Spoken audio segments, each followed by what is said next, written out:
Some love stories don't start with flowers or poetry. They start with silence, with stolen glances across a crowded room, with two broken people who never expected to find each other. This is one of those stories. A story so raw, so painfully real that when you hear how it ends, you won't believe it started this way. But it did. And the woman at the center of it all had no idea that the man she would one day whisper those words to, "Come back quickly. You know why?" was standing just 10 feet away from her, buying bread from the same shop, on a Tuesday morning she almost didn't wake up for. She was 24 years old, and she lived in a small rented room on the second floor of an old building in the busy part of the city. The walls of her room had cracks running through them like rivers on a map. The ceiling fan made a sound every time it turned, a slow clicking noise that she had learned to sleep through. She had one window that faced the street below, and every morning the noise of traffic and street vendors would pull her out of whatever dream she was having. Mira worked at a garment shop 6 days a week. She stood behind a counter for 10 hours a day folding clothes, answering questions from customers, and smiling even when her feet hurt so badly she wanted to cry. She earned just enough to pay her rent, send a small amount home to her mother in the village, and eat 2 meals a day, sometimes only one. She had come to the city 3 years ago after her father passed away. He had been a farmer, and when the rains did not come for 2 straight years, he borrowed money. When the rains still did not come, he borrowed more. And when there was nothing left to borrow and nothing left to sell, he sat under the neem tree behind their house one evening and did not come back inside. Mira was 21 then. Her younger brother was 15. Her mother had not spoken a full sentence for 2 weeks after that day. So Mira made a decision. She told her mother she was going to the city to find work. Her mother looked at her with hollow eyes and said nothing. Her brother held her hand at the bus stop and said he would take care of things at home. She told him to stay in school no matter what. He nodded. The bus pulled away, and Mira watched her village disappear behind a cloud of dust. And she did not cry, because she had already decided that crying was something she could no longer afford. The city was everything and nothing like she had imagined. It was loud and fast, and no one looked at anyone else. People moved like water in a river, always flowing, never stopping. She slept on a bench at the bus station the first night. A woman selling tea nearby saw her and offered her a cup. That woman, whose name was Kamla, became the first person in the city to show Mira any kindness. Kamla told her about the garment shop that was looking for girls to work the counter. Mira went the next morning and was hired the same day. That was 3 years ago. In those 3 years, Mira had learned many things. She had learned how to count money quickly.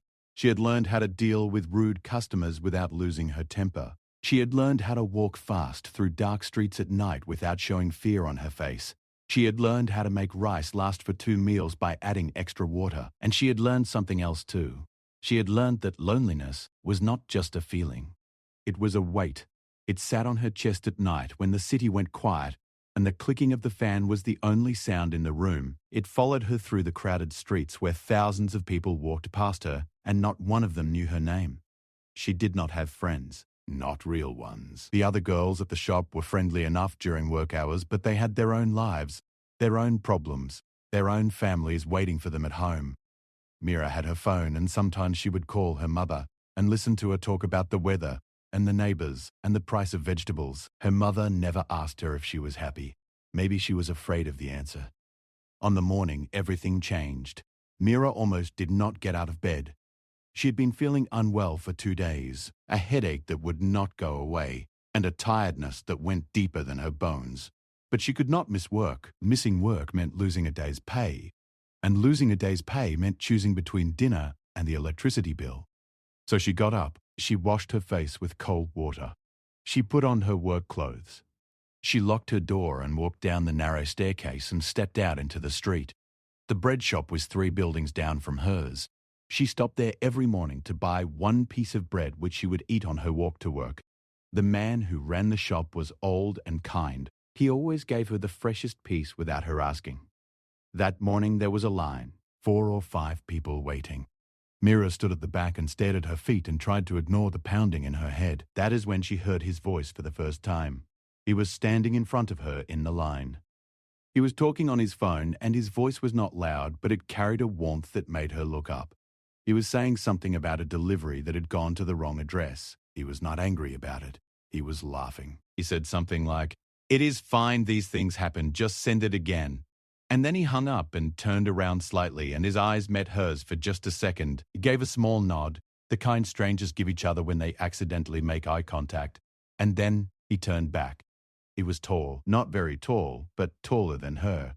He had dark hair that was slightly messy, and he was wearing a plain shirt with the sleeves rolled up to his elbows. His hands were rough.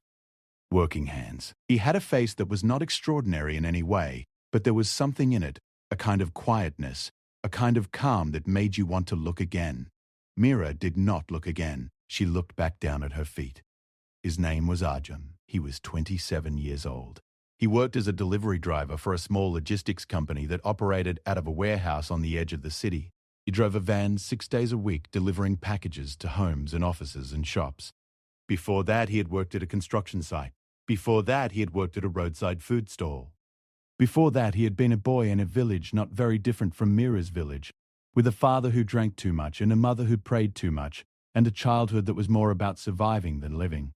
Arjun had come to the city when he was 19. His father had hit his mother one night so hard that she could not open her left eye for a week. Arjun had stood between them and told his father that if he ever touched her again, he would leave and never come back. His father laughed and reached for the bottle again. 2 nights later, he hit her again. Arjun packed a bag the next morning. His mother begged him to stay. He told her he would send money. He told her he would come back when things were better. He did not know then that things would not get better for a very long time. The city was hard on Arjun too. He slept in shelters and on sidewalks and once in the back of a truck that was parked behind a warehouse.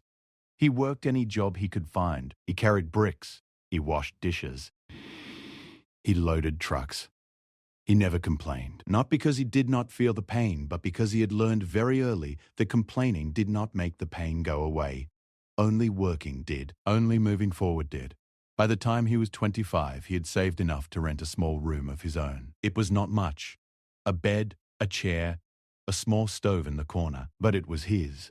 And every night when he locked the door behind him, he felt something he had not felt in years. Safety. It was a small feeling, fragile like a flame in the wind, but it was there. Arjun did not have many people in his life either. He had a friend named Sonu who worked at the same warehouse. Sonu was loud and funny and talked too much, but he was loyal. He was the kind of friend who would show up at your door with food if he heard you were sick. He was the kind of friend who would lend you money without asking when you would pay it back. Arjun valued that. In a city full of strangers, one good friend was worth more than gold. Arjun also called his mother every Sunday. She would tell him that his father had stopped drinking, which was never true. She would tell him that the crops were doing well, which was sometimes true. She would tell him that she missed him, which was always true.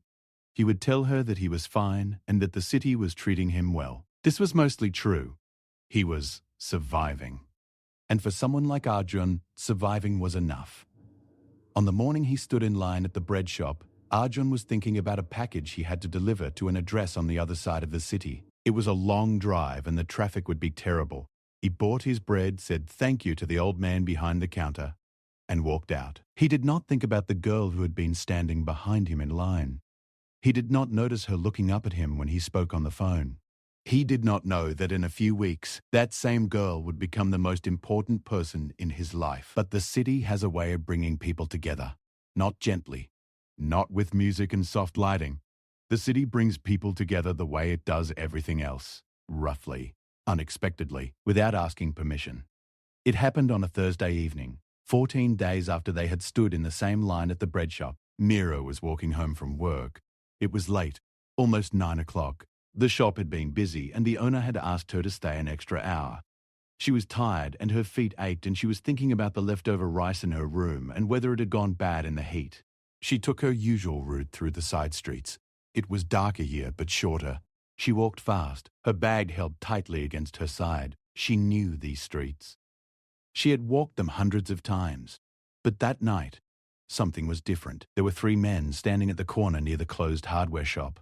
They were talking loudly and one of them had a bottle in his hand. Mira saw them from a distance and her stomach tightened. She told herself to keep walking, to not make eye contact, to just pass by quickly. She had done this before, many times. Usually nothing happened. But that night, one of them stepped into her path.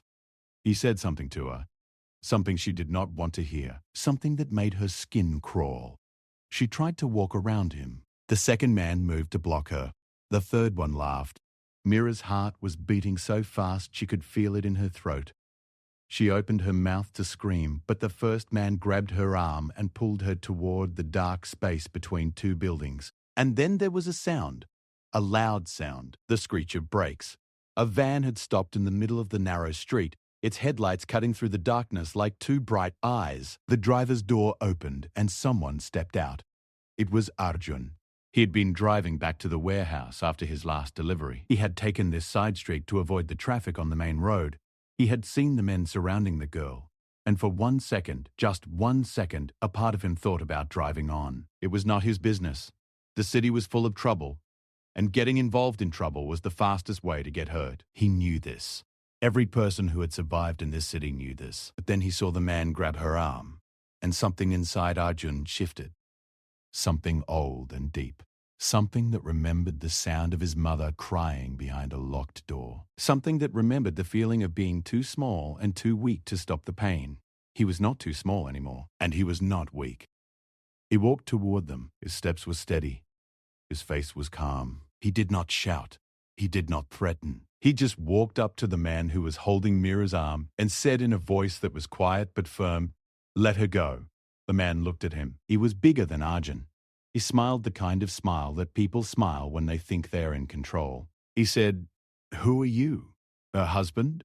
The other two laughed. Arjun did not answer the question. He said again, "Let her go." And this time there was something in his voice that made the smile on the man's face flicker. Not fear exactly, but uncertainty. Arjun stood there without moving, his eyes fixed on the man's eyes, and something passed between them, a kind of understanding. The man let go of Mira's arm. He spat on the ground and said something under his breath, and the three of them walked away into the darkness. Mira was shaking. Her whole body was trembling, and she could not make it stop. She leaned against the wall and tried to breathe. Arjun stood a few feet away and did not come closer. He did not touch her. He did not crowd her. He just stood there and waited. After a minute, she looked at him. "Thank you," she said. Her voice was barely a whisper. He nodded. "Are you okay?" he asked. She nodded, even though she was not okay. She was very far from okay. "Where do you live?" he asked. "I can drive you." She looked at his van and then at him. She did not know this man. She did not know if she could trust him. But something in his eyes, that same quietness she had noticed in the bread shop line 2 weeks ago, even though she did not remember it consciously, told her that she could. She got in the van. He drove slowly through the streets. He did not talk. He did not ask her questions. He did not try to fill the silence with words. He just drove. And for some reason, that silence was the most comforting thing anyone had offered her in 3 years. When they reached her building, she got out and stood by the van door. She wanted to say something more than "thank you," but she did not know what. He looked at her through the open window and said, "Be careful walking home late. If you ever need help, I am usually on this route round this time." She nodded. She did not ask for his name. He did not ask for hers. She turned and walked into the building and climbed the stairs to her room and locked the door behind her and sat on her bed in the dark and cried. She cried not because of what had almost happened to her on that street corner. She cried because for the first time in 3 years, someone had stopped for her. Someone had seen her. Someone had cared enough to get out of a van on a dark street and stand between her and the thing she feared. She did not know his name. She did not know where he lived or what his story was. But she knew one thing. She knew the sound of his voice when he said, "Let her go." And she knew she would never forget it. 3 days passed. Mira went to work and came home and ate her rice and stared at the ceiling and thought about the man with the van. She walked through the side streets at night and looked for his headlights, but they were never there. She told herself she was being foolish. He was a stranger. He had done a kind thing. And that was all. The city was full of moments like this. Small kindnesses that flared up and disappeared like sparks from a fire. But on the 4th day, a Sunday, she went to the bread shop in the morning. And there he was, standing in line. Same messy hair. Same rolled up sleeves. Same rough hands. He was not on the phone this time. He was just standing quietly, waiting his turn. And when he turned around and saw her, something changed in his face. Not a big change, just a small one. A softening around the eyes, a flicker of recognition. "You're okay," he said. It was not a question. It was something between a question and a statement, like he had been wondering, and now he had his answer. "Yes," she said, "because of you." He shook his head slightly. "You are stronger than you think," he said. She did not know why those words hit her so hard. Maybe because no one had ever said anything like that to her before. Maybe because she had spent 3 years feeling like the weakest person in the city, and here was a stranger, a man she had met only once on a dark street, telling her she was strong. They stood there for a moment. Two people in a bread shop line on a Sunday morning, and the city moved around them, the way it always did, loud and fast and careless. But in that small space between them, something had started, something neither of them had planned for, something neither of them was ready for. He told her his name. "Arjun," he said. She told him hers. "Mira." And that was how it began. Not with flowers, not with poetry, but with a name given freely to a stranger who had earned the right to hear it. In a bread shop, on a Sunday, in a city that rarely gave anyone a reason to stop and look at another person twice. But they had stopped. Both of them. And neither of them knew yet where that stopping would lead them. Neither of them knew the joy that was coming, or the pain, or the night when she would stand at a door and whisper words that would change everything. "Come back quickly. You know why." That was still far away, but it was coming. The way all true things come, slowly, quietly, and then all at once. After that Sunday morning at the bread shop, something shifted in the rhythm of Mira's life. It was not a big shift, not the kind that other people would notice, but she felt it inside herself the way you feel the first cool breeze after a long summer. Something had opened, a door she did not even know was closed. She started waking up a few minutes earlier each morning. She told herself it was because she wanted to avoid the rush at the bread shop, but the truth she kept hidden, even from herself, was that she wanted to see if he would be there. She wanted to see Arjun standing in line with his messy hair and his rolled-up sleeves, looking like a man who had made peace with the world even though the world had not been kind to him. He was not there every day. Sometimes 3 or 4 days would pass without her seeing him. On those days, she would buy her bread and walk to work and tell herself it did not matter. She had survived 3 years in this city without needing anyone. She did not need anyone now, especially not a man she had spoken to exactly twice. But then he would appear again, standing in line, or sitting on the bench outside the shop, eating his bread slowly, watching the street the way a man watches the sea. And every time she saw him, that small thing inside her chest, that flicker of something warm, would come alive again. Not long conversations, not deep ones. Just small exchanges that lasted a minute or two before one of them had to leave. He would ask her how work was going. She would ask him about his deliveries. He told her about the time he delivered a package to the wrong house, and the woman inside opened it and found a pair of men's shoes 3 sizes too big for her husband, and called the company to complain. Mira laughed. It was the first time she had laughed, really laughed, in a long time. And Arjun looked at her when she laughed the way a man looks at rain after a drought. Weeks passed. The small talks became longer. They started meeting not just at the bread shop but at the tea stall around the corner. Kamla's tea stall, the same Kamla who had helped Mira on her first night in the city. Kamla noticed them sitting together, and she did not say anything, but she smiled in a knowing way when she placed the 2 cups on the table. Mira learned things about Arjun. She learned that he liked to read, not books from shops, he could not afford those, but old newspapers that people left behind on buses and benches. He would fold them and keep them in his van and read them during his breaks. She learned that he sent money home to his mother every month just like she did. She learned that he had a scar on his right hand from a time he had fallen off a construction scaffolding 2 years ago. The bone had broken and he had gone to a government hospital where they said it wrong and it healed crooked. He could not close his hand all the way anymore. When he showed her, she touched the scar without thinking, just for a second, and then she pulled her hand back quickly, embarrassed. But Arjun did not look embarrassed. He looked like a man who had not been touched with kindness in a very long time. Arjun learned things about Mira too. She told him about her village and the neem tree and her father. She had never told anyone in the city about her father, not even Kamla. But something about the way Arjun listened made it easy to speak. He did not interrupt. He did not offer advice. He did not say things like, "Everything happens for a reason," or "Your father is in a better place now." He just listened. And when she was done, he said, "You carry a lot for someone so young." That was all, and it was enough. She told him about her brother, who was now 18, and had finished school and was working at a small shop in the nearby town. She told him about her mother, who had started talking more in the last year, who even laughed sometimes when the neighbor's goat got into her garden and ate her tomatoes. She told him that she sent home every rupee she could spare, and that some months there was nothing left for herself and she would eat plain rice with salt for the last week before her pay came. Arjun was quiet for a long time after she told him that. The next morning, when she went to the bread shop, the old man behind the counter handed her a small package along with her bread. "Someone left this for you," he said. Inside the package were 2 packets of dal and a small bag of sugar. There was no note. But Mira knew who it was from. She stood outside the shop holding the package, and her eyes filled with tears. Not because of the dal and the sugar, but because someone had thought about her. Someone had noticed that she was hungry, and instead of pretending not to see, they had done something about it. She found Arjun at the tea stall that evening. She put the package on the table between them and said, "You did not have to do this." He looked at the package, and then at her and said, "I know."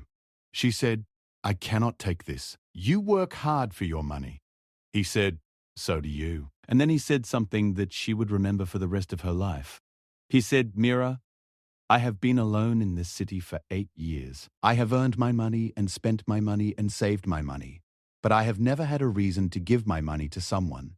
Not because I did not want to, but because there was no one to give it to. You are giving me something by letting me help you. Do you understand?" She did not fully understand. Not then. But she nodded. And she took the package home and made dal that night and ate it sitting on her bed by the window. And for the first time in 3 years, the loneliness did not feel as heavy. Their meetings became regular. Every morning at the bread shop. Every evening at the tea stall when their schedules allowed. Sometimes he would drive his van past her shop during the day and wave through the window, and she would wave back, and the other girls would tease her about her delivery boy, and she would blush and tell them to mind their own business. It was not a romance in the way movies show romance. There were no gifts wrapped in shiny paper. There were no restaurants with candles on the tables. There were no long drives by the ocean. Their romance was made of small things: a cup of tea shared in silence, a walk through the market on their one shared day off, a phone call at night when neither of them could sleep, and they would talk about nothing and everything, and the sound of each other's voice was enough to quiet the noise in their heads. One night, 3 months after they had first spoken, Arjun called her at 11 o'clock. She was lying in bed, staring at the ceiling, listening to the clicking of the fan. She picked up and said hello, and he said, "I was thinking about something." "What?" she said. "I was thinking about that night, the night I found you on that street." He paused. "I almost did not stop. I almost drove past. But you did stop," she said. "Yes. And I have been trying to figure out why. I have driven past trouble 100 times in this city. I have looked the other way like everyone else, but that night I could not. Something made me stop, something I cannot explain. Maybe you are just a good person," she said. He laughed softly. "I am not a good person, Mira. I have done things I am not proud of. I have looked away when I should have looked closer. I have been selfish and afraid and angry. But that night when I saw that man grab your arm, I felt something break inside me. Like a wall I had been building for years just came down, and I could not drive past. I could not be the kind of man who drives past." She was quiet for a long time. Then she said, "I am glad you are not that kind of man." There was a silence on the phone, not an uncomfortable one. The kind of silence that 2 people share when words are not needed, when just breathing together across a phone line is enough. Then Arjun said, "Mira, I need to tell you something, and I need you to listen and not say anything until I am finished." She said, "Okay," he said. "I have never told anyone this. Not Sonu, not my mother, no one. But I want to tell you because I think you should know who I am before this goes any further." Her heart was beating fast. She pressed the phone harder against her ear. He told her about his father.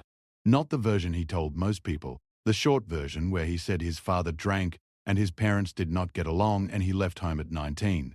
He told her the real version. The version with the broken bottles and the bruises and the nights he spent hiding under his bed with his hands over his ears trying to block out the sound of his mother screaming. He told her about the time his father broke his mother's wrist and told the neighbors she had fallen.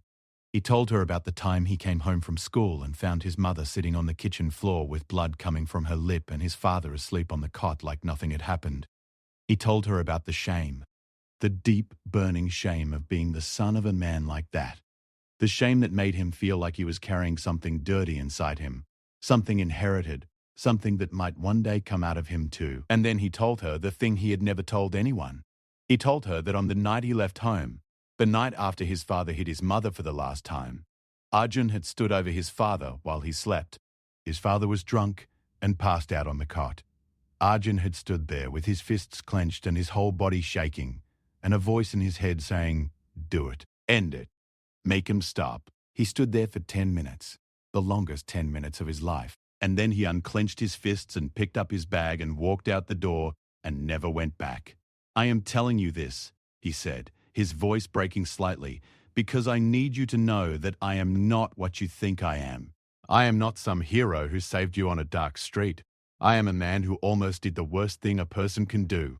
I am a man who carries that inside him every single day. And if you want to walk away after hearing this, I will understand." Mira was crying. She was lying in her bed in her small room, with the cracked walls and the clicking fan, and tears were running down the sides of her face and into her hair. She waited until she was sure he was finished, and then she said, "Arjun, listen to me. You stood over a man who had hurt your mother for years. You had every reason to do what that voice in your head was telling you to do, and you did not do it. You unclenched your fists. You walked away. Do you know how much strength that took? That was not weakness. That was the strongest thing anyone has ever told me." He was quiet. She could hear him breathing on the other end of the phone. She could hear the city sounds behind him, the distant honking, the hum of generators. "You did not become your father," she said. "You became the man who stops his van on a dark street to help a stranger. That is who you are." He did not say anything for a long time. And then he said, "Thank you." Just that. 2 words. But they carried the weight of 8 years of silence and shame and fear. After that night, everything changed between them. Not in any dramatic way. There was no declaration, no grand gesture. But something had been unlocked. A trust that went deeper than words. They had shown each other their worst and ugliest parts, and neither of them had run away. That was the foundation. Not love at first sight, not butterflies and fireworks, but the simple, brutal honesty of 2 people who had been broken by life and were trying to put themselves back together. They started spending their Sundays together, their one day off. They would walk through the old part of the city, through the narrow lanes where vendors sold everything from spices to second-hand shoes. They would eat street food standing at the counter of small stalls, sharing plates of chaat and drinking sweet lassi from clay cups. They would sit in the park near the river and watch the children play and the old men feed the pigeons and the couples walking hand in hand. And sometimes, without planning it, their hands would find each other, his rough fingers wrapping around her small ones. And they would sit like that, not talking, just holding on. Mira started to feel something she had not felt since she was a child. She started to feel like the future might hold something other than survival. She started to imagine things. Small things. A room with 2 people in it instead of 1. A table with 2 cups of tea instead of 1. A life shared instead of endured alone. She was careful with these thoughts. She did not let them grow too big or too bold. She had learned that hope was a dangerous thing when you had nothing to fall back on. But the thoughts were there, like seeds in dry soil, waiting for rain. Arjun felt it too. He told Sonu about Mira one evening after work. Sonu listened with wide eyes and then slapped him on the back and said, "Finally, you have been alone so long I thought you were going to adopt a cat and call it a day." Arjun laughed, but then his face became serious and he said, "I am scared, Sonu." "Scared of what?" Sonu asked. "Scared that I will mess it up. Scared that I am not enough for her. She deserves better than a delivery driver with a crooked hand and a broken family." Sonu looked at him for a long moment and then said, "Arjun, that girl does not need a rich man or a perfect man. She needs a man who sees her, and you see her. That is enough. That is more than most people ever get. 5 months after they first spoke at the bread shop, Arjun did something he had never done before. He bought a gift. Not food, not something practical. A gift. It was a small book of poems by a writer he had read about in one of his old newspapers. The book cost him 2 days of food money. He wrapped it in brown paper because he did not know how to wrap gifts, and brown paper was all he had. He gave it to her at the tea stall on a Sunday morning. She opened it and looked at the book, and then looked at him and said, "You bought me a book." He nodded. He looked nervous, like a schoolboy giving a valentine. She opened the first page and read the first line, and her breath caught. The poem was about a woman who waits by a window for someone she loves, and the line said something about how waiting is not empty, it is full of every moment you have shared with the person you are waiting for. She closed the book and held it against her chest and looked at him and said, "This is the most beautiful thing anyone has ever given me." He said, "It cost less than a bag of rice." She shook her head. "That is not what I mean, and you know it." He knew. That evening, after they parted ways, Mira walked home holding the book like it was made of glass. She climbed the stairs to her room and sat on her bed and opened it again, and read 3 poems before the light outside faded. She put the book under her pillow and lay down. And for the first time in years, she did not feel the weight on her chest. The loneliness was still there. It would probably always be there, like a scar that fades but never disappears. But it was lighter now. Lighter, because somewhere in this loud, careless city, there was a man who had thought about her when she was not there. A man who had spent his food money on poems for her. A man who had trusted her with his darkest secret and let her hold it without shame. But the city is not kind to people who start hoping. The city has a way of testing you, of taking the thing you just found and holding it over a flame to see if it is real. And the test was coming. Not in a way either of them expected. Not with a dramatic event or a sudden crisis, but with something quieter, and in many ways crueler. It started with Arjun's job. His company had been struggling for months. The owner was in debt, and the deliveries were getting fewer, and the drivers were worried. One evening, Arjun came to the tea stall and his face was different. The calm she had come to rely on was gone. In its place was something tight and hard, like a fist clenched inside his chest. "They might shut down," he said. "The company. The owner told us today that if things do not improve by the end of next month, he will have to close." Mira felt the ground tilt under her, not because of the money, though the money mattered, but because she knew what this would mean for Arjun. His work was not just a job to him. It was his identity. It was the thing that separated him from the boy who had stood over his sleeping father with clenched fists. It was proof that he had built something, that he was someone. Take away his work and you took away the one thing that held him together. She reached across the table and took his hand, his crooked hand with the scar from the scaffolding. She held it and said, "We will figure it out." "We," he said. The word hung in the air between them, heavy and light at the same time. They had not used that word before. Not like this. Not to mean the two of them together, as a unit, as a pair that would face things side by side. She did not take it back. She said, "Yes, we." He closed his eyes for a moment. When he opened them, they were wet. He did not cry.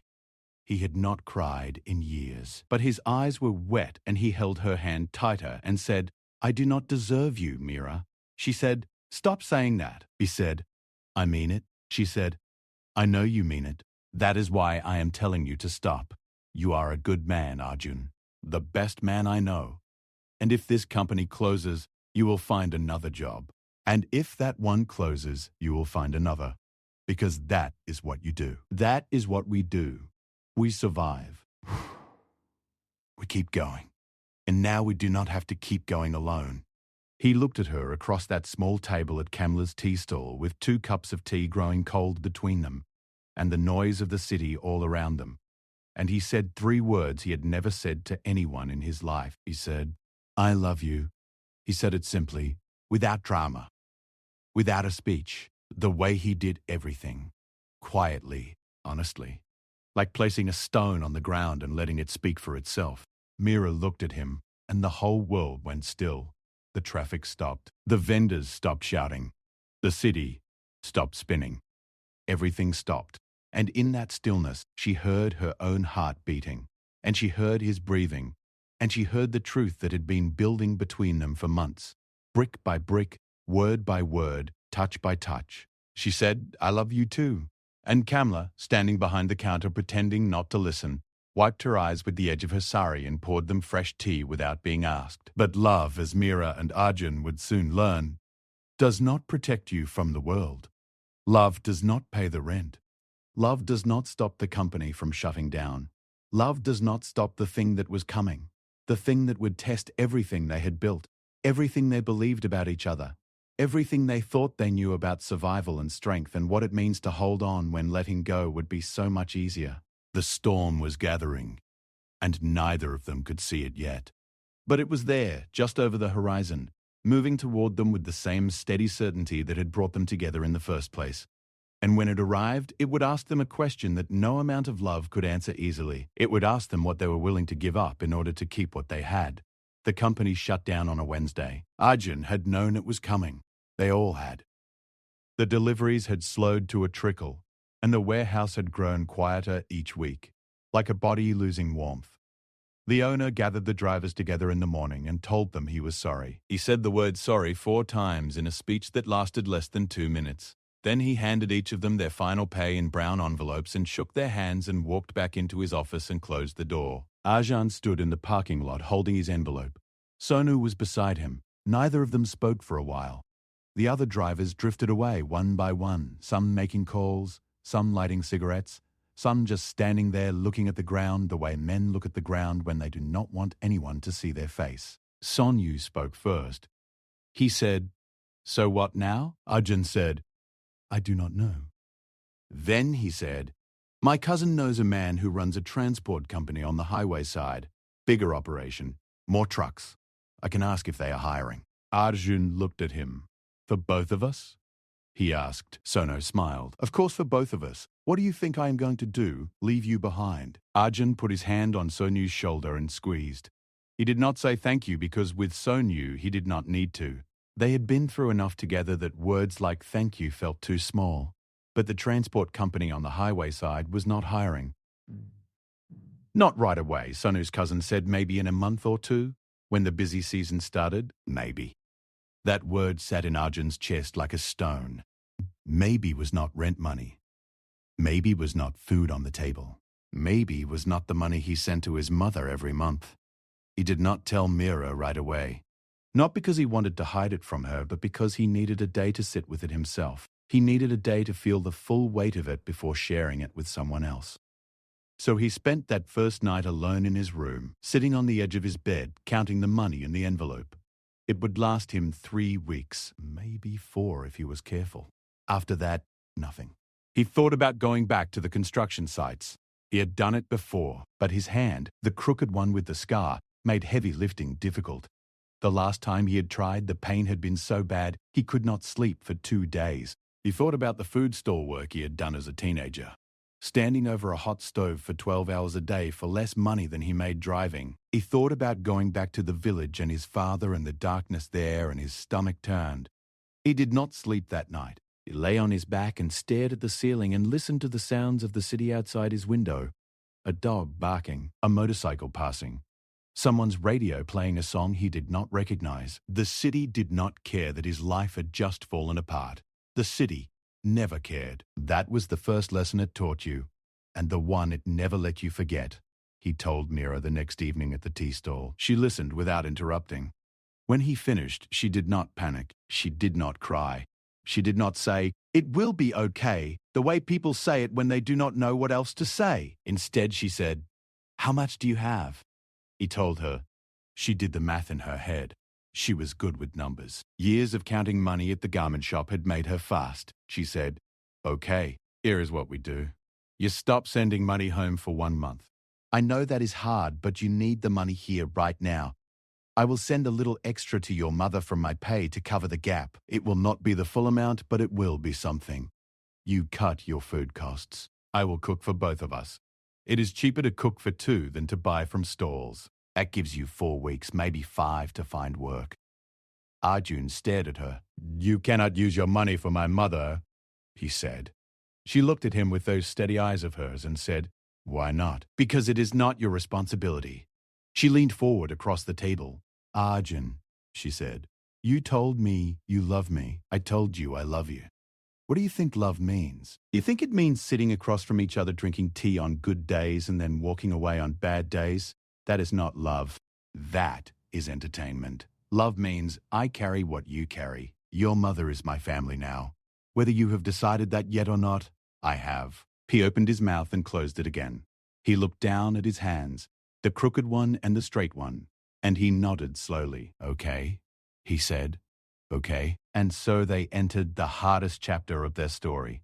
Not with a bang, but with a quiet rearrangement of their lives. Mira started cooking in her small room after work every night. She would make enough for two, and Arjun would come to her building, and she would lower a small bag from her window on a piece of rope because the landlord did not allow male visitors after 8 o'clock. Arjun would stand below in the dark, looking up at her face in the window light, and catch the bag and call up to her, "What is it tonight?"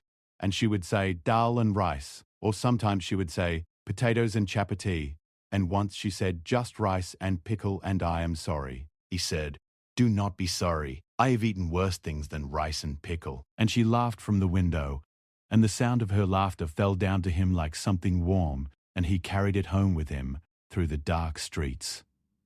Arjun looked for work every day. He woke early and walked to the industrial areas on the edge of the city, where factories and warehouses stood in long rows like grey teeth. He asked at every door. Some turned him away without a word. Some said, "Come back next month." Some looked at his crooked hand and shook their heads. One man offered him a job loading trucks for half the pay he used to make. Arjun took it. He did not tell Mira how little it paid. He just told her he had found something, and she was so relieved she smiled for the rest of the evening. The loading work was brutal. His hands screamed at him every day. By the end of the first week, the scar tissue had swollen and the fingers would not close at all. He wrapped it in a strip of cloth and kept working. He could not afford to stop. Stopping meant losing the job. Losing the job meant going back to nothing. Mira noticed the cloth on his hand. She noticed the way he held it close to his body in the evenings, protecting it. She noticed the tightness around his eyes that meant he was in pain but would not say so. She did not push him to talk about it. She had learned that Arjun was a man who processed things internally, slowly, like water filtering through rock. Pushing him only made him retreat further. So she waited. She cooked his meals. She lowered the bag from the window. She called him at night and talked about small things, ordinary things, anything to fill the silence with something other than worry. But inside, she was terrified, not of the poverty. She had been poor her entire life. Poverty was an old companion, unpleasant but familiar. She was terrified of watching Arjun break. She had seen what breaking looked like. She had seen it in her father's eyes in the months before he walked to the neem tree. That slow dimming of the light, that quiet surrender. And she swore to herself that she would not let it happen again. Not to this man. Not to the man who had stopped his van on a dark street for her. She would fight for him, the way he had fought for her. Even if he did not ask her to. 3 weeks into the loading job, Arjun came to the tea stall and his face was grey. Mira knew immediately that something had happened. She sat down across from him and waited. "They let me go," he said. She felt the words like a punch to the chest. "Why?" she asked. He held up his hand. The cloth was stained with something dark. The foreman said, "I am too slow." He said, "I cannot grip the boxes properly." He said he needs workers with 2 good hands. Mira reached across the table and gently unwrapped the cloth from his hand. What she saw made her stomach turn. The skin was swollen and purple, and the scar had split open along the edge. It was infected. She could see it, the redness spreading up from the wound like fingers reaching toward his wrist. "You need a doctor," she said. "I cannot afford a doctor," she said. "I can." He shook his head. "Mira, no, you already—" She cut him off. She said his name once, sharply. The way you say a word when you need someone to stop talking and listen. "Arjun," he stopped. "You are going to a doctor," she said. "Tomorrow morning. I have money saved. It is not much, but it is enough for a clinic visit and medicine. You are going, and that is the end of this conversation." And for the first time since she had known him, she saw his eyes fill with tears. Not just the wetness she had seen before.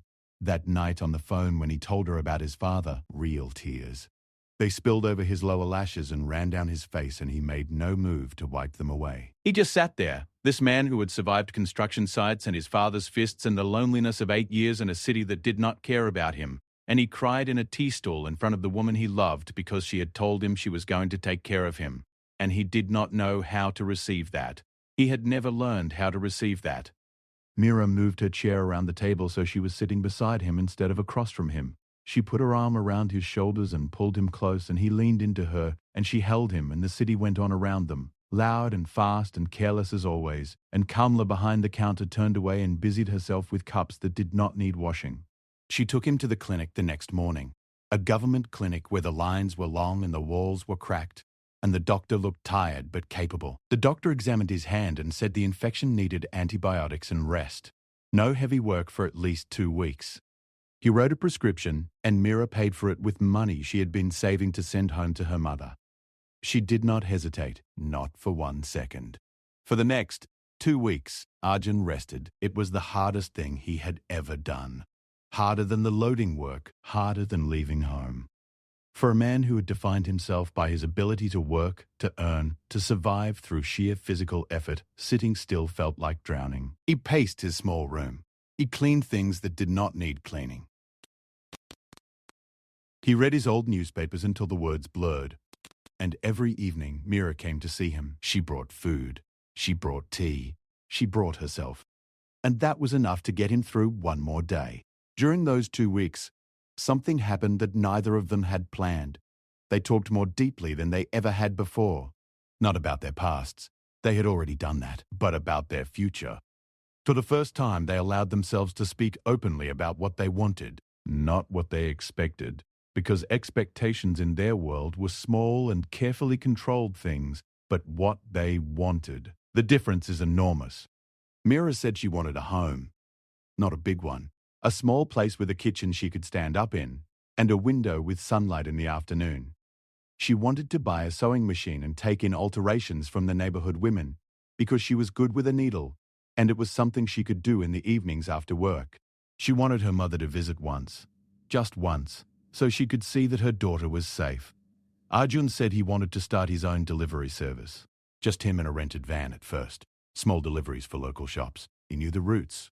He knew the city. He knew how to talk to shopkeepers and earn their trust. He did not need much to start. Just enough for a month's rent on a van and the fuel to keep it moving. They looked at each other across his small room, and for the first time, the future did not feel like a blank wall. It felt like a road. A long road. Unpaved and full of holes, but a road that led somewhere. A road they could walk together. Arjun's hand healed. Not completely. It would never be completely right. But the infection cleared, and the swelling went down, and he could grip things again without the blinding pain. On the day the doctor said he was clear to work, Arjun went to Sonu's cousin's contact at the transport company. The busy season had started. They were hiring. Arjun was given a route and a van and a schedule, and he threw himself into the work with a hunger that surprised even himself. The money started coming in again. Not a lot, but enough. Enough to pay the rent. Enough to send money to his mother. Enough to set aside a small amount each week in a tin can he kept under his bed. The van fund, he called it. Every time he put a note in the can, he felt the future get one step closer. Mira went back to her routine too. The garment shop, the bread shop, the tea stall. But something was different now. The routine did not feel like a cage anymore. It felt like a rhythm. The rhythm of a life being built, slowly and carefully by two people who had learned that slow and careful was the only way to build anything that lasts. Months passed. 6 months. Then 8. Then 10. The tin can under Arjun's bed grew heavier. Mira bought a second-hand sewing machine from a woman in her building who was moving away. She started taking in small jobs. A hem shortened here. A blouse adjusted there. The extra money was not much, but it was hers, and she earned it in her own room on her own time. And that felt good. They talked about marriage. Not in a formal way. Not with a proposal and a ring, but in the quiet way that two people talk about something they both know is coming. It would be simple. A temple ceremony.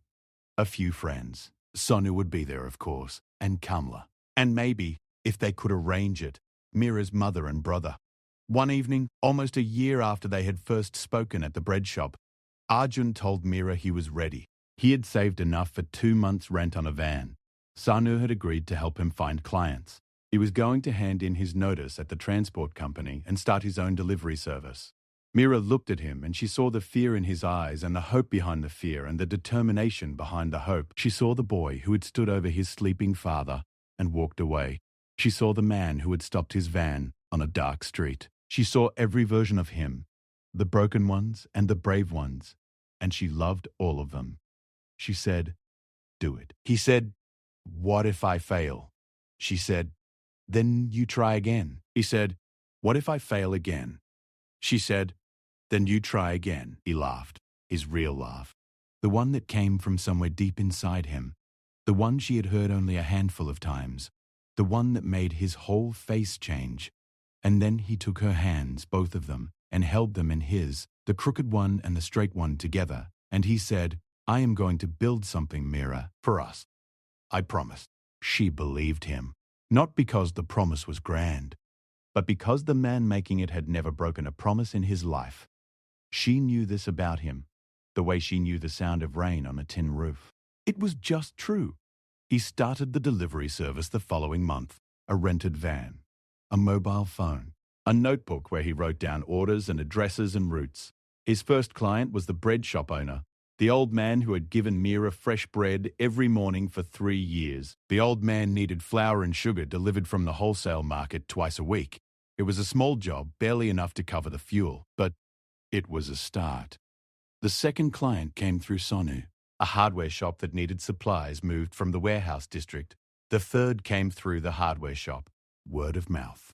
One job leading to another. Arjun worked 16-hour days. He drove and loaded and unloaded and drove again. His hand hurt, but he did not stop. He could not stop. Every delivery was a brick in the foundation of the life he was building. Mira watched him build it, and she built alongside him. Her sewing work grew. Women in the building told their friends. Friends told their neighbors. Soon she had more work than she could finish in the evenings, and she started waking early to sew before her shift at the garment shop. 2 jobs. 12-hour days split between the counter and the sewing machine. Her eyes ached and her fingers were sore, but she was saving money, and the savings were growing, and the sewing machine hummed in her room like a small engine driving her forward. They saw each other less during this time. That was the price. The mornings at the bread shop became shorter. The evenings at the tea store became rarer. Some weeks they only saw each other on Sunday, and even then they were both so tired that they would sit in the park and lean against each other and fall asleep on the bench with the pigeons cooing around them. Kamla would see them and shake her head and mutter about young people working themselves into the ground, but she said it with love. And then came the evening that changed everything. It was a Thursday, 8 months after Arjun had started his delivery service. Business had grown. He now had 3 regular clients and a handful of occasional ones. He was making more money than he had ever made in his life. Not a lot by the standards of the city, but more than he had ever dared to hope for. He had been looking at small apartments in a quieter part of the city, places with a kitchen and a window with afternoon sunlight, places where 2 people could start a life. He came to Mira's building that evening. He stood below her window and called up to her. She appeared in the window and looked down at him and smiled, and his heart did what it always did when she smiled. It broke open every single time. "Come down," he said. She came down the narrow staircase and stepped out into the street. He was standing there with his hands behind his back like a boy hiding something. She looked at him suspiciously. "What are you doing?" she said. He brought his hands forward. In them was a small piece of paper. She took it and unfolded it and read it, and her knees went weak. It was a lease agreement for a small apartment in a building 12 streets away. 2 rooms, a kitchen, a window facing west, afternoon sunlight. The lease was in both their names. "Arjun," she whispered. He said, "I spoke to the landlord today. We can move in next month. It is small, but it is ours, if you want it." She looked up at him. Her eyes were full. Her hands were trembling. The piece of paper shook between her fingers like a leaf in the wind. She said, "Of course I want it. Of course I want it." He put his arms around her, and she pressed her face into his chest, and they stood there in the street outside her old building.